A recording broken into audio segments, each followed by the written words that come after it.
Hello everyone, it is KiwiGumdrop and welcome back to my channel. Long time no see. I'm a little on high energy today, so just bear with me while we get through this story time. And so, this is a part of my KiwiGumdrop Against the World series. We are going to be moving in Miss Moreno into Oasis Springs. She is the second family that we're moving into this neighborhood. We have, I'm gonna say 2 more to go. That might be wrong. But yeah, I'm absolutely in love with her. I want to get started on her story, but before I do want to apologize about me taking forever to come out with another one of these. I kind of was traveling and got really busy, so I didn't really have the time to edit and go through the story time because these videos take longer than my usual ones. But nonetheless, thank you guys so much for waiting, and thank you guys so much for 72 subscribers. I see you, sweeties. Now we're gonna get more into this girl's story.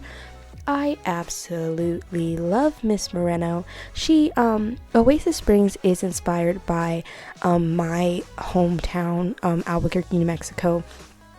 So there's a lot of Hispanic, Spanish, Latin influences. And so, I definitely wanted the families in Oasis Springs to kind of represent the different type of people that you see here in New Mexico. And what's, a lot of people don't really understand, I think, is like the stereotypes of like, all Hispanic people are like darker skin color, and that is totally wrong because a lot of people here who identify as Caucasian actually have some sort of Latin or Hispanic background. And this is kind of who Miss Moreno was inspired by. Was one of my friends who she identifies as a Hispanic woman. However, oftentimes she is mistaken as someone who is not simply, but Caucasian. And I was really inspired to make someone who didn't necessarily quote unquote look Hispanic or look Latin, but is. And that's kind of where the first inspo came from her. She's kind of like a hippie, like kind of very down to earth, minimalistic, very like earthy type of girl. She's very hardworking, as you see. One of her traits is self-assured. The biggest thing for her that I'm so proud of her for is because she actually moved out of her house very young. She was a very young kid when she was practically kicked out by her parents for her beliefs and her politics.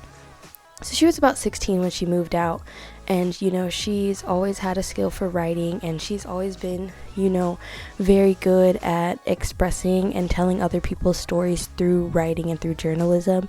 And so when she was first kicked out, she kind of didn't really have anywhere to go, and she kind of had to fend for herself.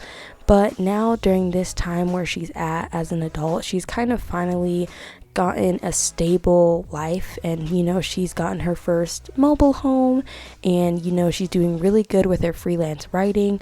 And I'm just so proud of her because she stuck to what she believed in, and she still continues to tell stories. So how I imagined it, the type of stuff that she writes about is more very like journalistic. It's about like, she talks probably about civil rights and like gay rights and trans rights. I can definitely see her being like a social activist as well as like a humanitarian, there we go, or someone who's very like for the earth, someone who talks about people's struggles and discrimination and people's prejudices and tries to expose wrong people and their wrongdoings.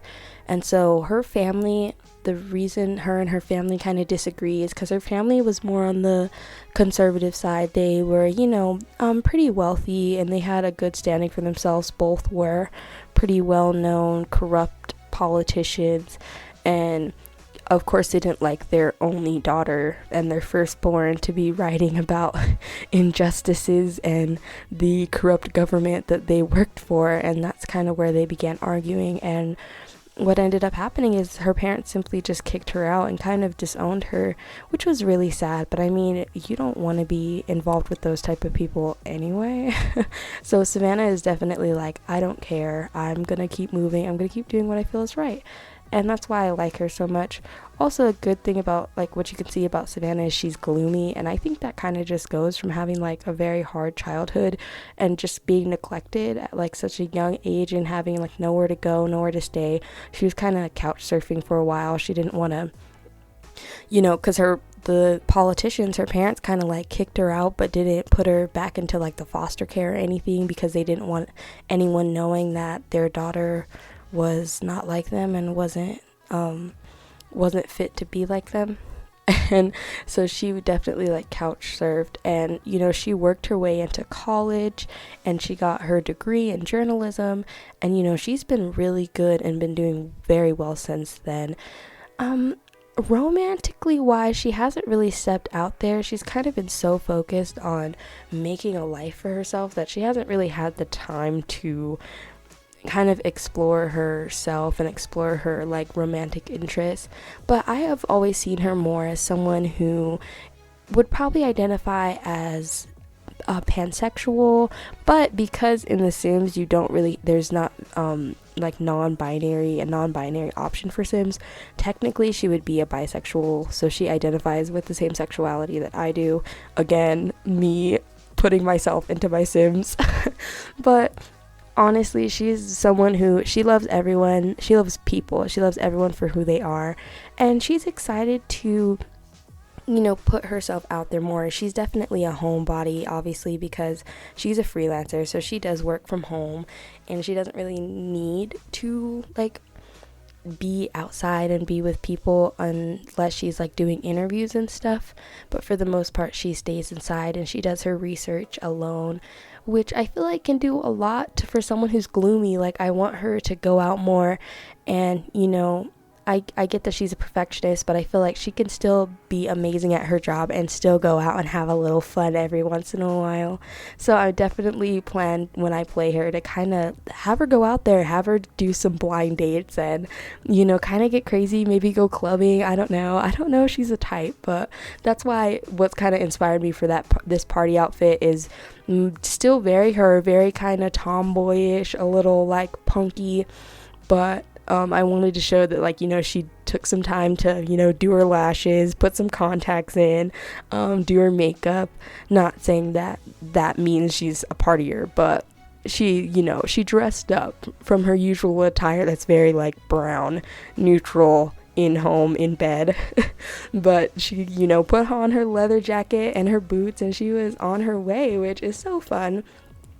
Another thing that she did, now that she's more well off and she got her first house, is she got her very own puppy, and you will be able to see him later. His name is Oscar. He's a cute little thing, rambunctious, a little couch potato, and I felt like a small dog would be perfect for her, considering her home, which you'll also see later, is fairly small, and I felt like a big dog like a golden retriever would totally match her vibe, but it's just too big for the house. So I wanted a small dog that could like just sit on the couch with her and watch some news. Oh, that's another thing about Savannah. She's such, like, if you were on the outside looking in at Savannah, she would probably be so boring, but I feel like she has so much more to her. But she's the type of person to like sit down and watch the news like it's a soap opera. She soaks it up. She loves hearing about worldly affairs and what's going on in other parts of the world and what's going on in her area. She loves learning, and it's good for her job too, because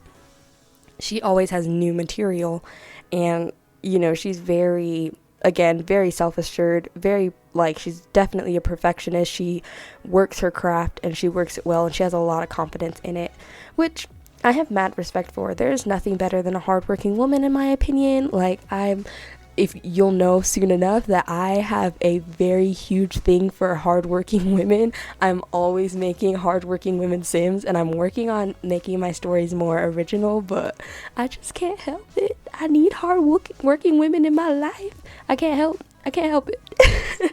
But yeah, I did customize her face myself. That was kind of random, but I customized her face myself. I usually don't show it in the speed builds, but if you want to see like more step by step on how I like change the faces, because I go like into detail edit mode and I change the jawline, the nose, the cheekbones. Sometimes I change the eyes, the head shape, the face shape. I do a lot of that off of the camera, just so that it saves some time and I can make these videos shorter for you guys, and I can get more into the story and their personal style.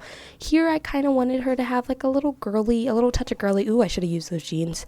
But I also wanted her to still keep her very minimalistic type of thing. I kind of had the vibe that for a long time she's kind of gotten like hand-me-downs or gone to thrift stores, which I love. I love me a good thrift store. You know what I'm trying to say. And so I kind of wanted to show her like she is not someone who's very materialistic. She kind of just gets what she gets and doesn't throw a fit about it. And I wanted to show that through her clothing. So a lot of her clothing doesn't look worn down, but it definitely looks kind of outside of the current trends. And I wanted it to kind of seem like with this shirt, maybe she had sewn it up a few times. Like maybe she knew how to sew, or, if we had that in the game. Or maybe she knew how to like patch some things up. I really wish we had some like patchy jeans, like some good jeans that have like cute little patches on them, because that would have been good for her too. But I settled with this. And overall, I'm really pleased with her like color scheme. I really liked adding that like mustard color in there. I really liked the browns and the like olive green that I incorporated as well. I wanted her to have a lot of tattoos at first, but then I changed my mind because I was like, I'm going with this minimalistic look, and I don't really know. Also, tattoos are expensive, so I didn't really see her like getting a lot of tattoos.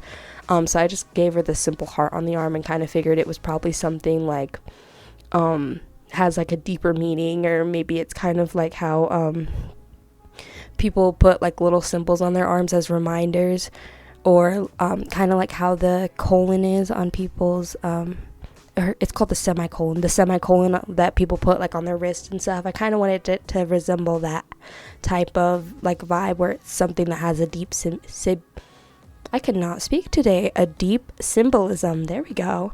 It is early in the morning. Don't mind me.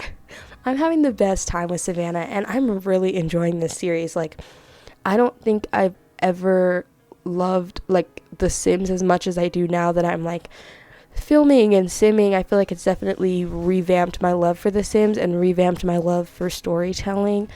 And I feel like I'm getting kind of good at this. I mean, not to brag, but I'm really enjoying my time. And I feel like that's what's so important, is just having fun with this stuff. And this series is really like a part of me. Like, when I say I do not play the game unless I'm filming, I do not play the game unless I'm filming, because I don't want anything to mess up like the timeline. I literally turn all of my aging off. So every once in a while I'll go play for like some good screenshots, but that is it. Now we're gonna move on to making Oscar. Oh my gosh, he is such a cutie. I love him. I want a dog, but I'm allergic. I want a pet, but I'm allergic. I might have to settle with like a fish because I just want something to care for, and it's like a big thing for me. I almost like all my families have like dogs or cats now because I can't have them. So I'm living through my Sims as always. He's such a cutie, don't you think? What is it? It's a French bull. Yeah, it's a French bulldog. He is such a freaking cutie. Oh my gosh. And he is so fun. Like, I was playing for a little bit for screenshots, and he was just like sitting in his little dog bed in the office with Savannah while she wrote, and I was like, this is so cute. I'm in love with her. And I can't get enough. I cannot get enough. I'm in love with these Sims. And like I was saying earlier about the series, I've definitely want to continue this. I feel like I'll make about 3 to 5 families each neighborhood. I don't have all the packs, but I think I have all the worlds other than the Jungle Adventure world. Oh, I don't have the Strangerville world. Jungle Adventure, Stranger World, and Eco Living world. But here's the house. It's very small. It's a little trailer home, not in a trailer park. A little trailer home. I feel like I just imagined her like buying it. It was probably like run down. It can't move anymore, but I just could see her buying it and like redecorating the inside. As you can see, very retro, the floral like wallpaper, the little tiny TV. I think she's watching an action movie right now. The bathroom, very simple. Again, I stuck to the browns and the neutrals. I did not make the outside of this house, but I did do the inside of the house myself. Her room, very simplistic, just a bed and a calendar, really, really simplistic and small. And then her office, which is my favorite space, is, where she gets all her juices flowing. You could see the little LGBTQ plus flag, her post board that's going to have some cards on it soon. And all of that stuff. And actually, I think there was one last thing I wanted to show. She hand washes her items. So I was just going back here. Look at the beautiful Oasis Spring world. Going back here, showing the laundry, showing all that other stuff. And that is the end of this video. I want to thank you guys all so much for watching, and I hope you have a great rest of your day. Bye.